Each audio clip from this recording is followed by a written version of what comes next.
ጤና ይስጥልኝ ክቡራን አድማጮቻችን፣ እንግዲህ ዛሬ ደግሞ ይዤላችሁ የመጣሁት ነገር ጥያቄ ነው። ጥያቄውን የመለሰልኝ ሰው 100,000 ብር እንሸልማለን።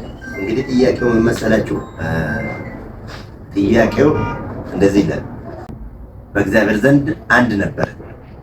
ከዛ ወዲህኛ እዚህ ጋር ያገኘነው ነገር ያለው ግማሹ ጉራጌ፣ ግማሹ ኦሮሞ፣ ግማሹ አማራ፣ ግማሹ ትግሬ፣ ግማሹ ደግሞ ሌላ እንደዚህ አድርጎ ያከፋፈለን ቋንቋችን አለያይቶ እንደዚህ ያደረገን ማን ነው?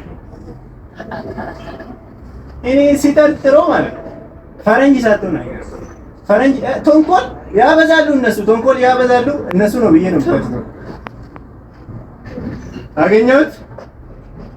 አንተስ? እኔ አላውቅም። አታውቅም? አላውቅም። አገኘሁት ማለት ነው።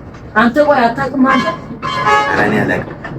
እና ለምን ትጠይቀናለህ? ኧረ እባክህ እኔም ካወቃችሁ ከእናንተ ልማር ብዬ ነው የጠየቀው። እሱ አግኝቷል እኮ እሱ አግኝቷል። ፈረንጅ ነው። ፈረንጅ እኮ ነው። ብር 100,000 ብር ውስጥ አግኝቷል። እሱ መልሱን ሳታገኝ ነው እንዴ ብር ነው የምሰጥህ? በምን አወቅ ማግኘቱንና አለማግኘቱን? አላውቅም። በቃ እና ምን ሰላቢ